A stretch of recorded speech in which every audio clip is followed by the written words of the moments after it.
আল্লাহর হাবিব সাল্লাল্লাহু আলাইহি সাল্লাম সাহাবাদেরকে বললেন, আমি তোমাদেরকে দুটি জিনিস ছেড়ে যাচ্ছি, তোমরা যতদিন এই দুটি জিনিসকে ধরে থাকবে ততদিন তোমরা গোমরাহ হবে না বা গোমরাহ হওয়ার ভয়ও থাকবে না।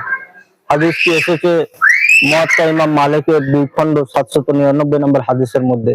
আল্লাহ রাসূল বললেন, তারাকতু ফীকুম আমরাইনি, আমি তোমাদেরকে দুটি জিনিস ছেড়ে যাচ্ছি, লান তাযিল্লু মা তামাসসাকতুম বিহিমা, তোমরা যতদিন ওই দুটি জিনিসকে মজবুত ভাবে ধরে থাকবে ততদিন তোমরা গোমরাহ হবে না। প্রথমটি কি?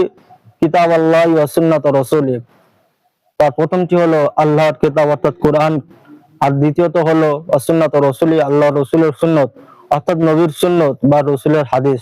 সুতরাং এক কথা এটাই, যতদিন আমরা কোরআন এবং হাদিসকে মজবুত ভাবে ধরে থাকবো ততদিন আমাদের গোমরাহ হওয়ার কোনো ভয় নেই।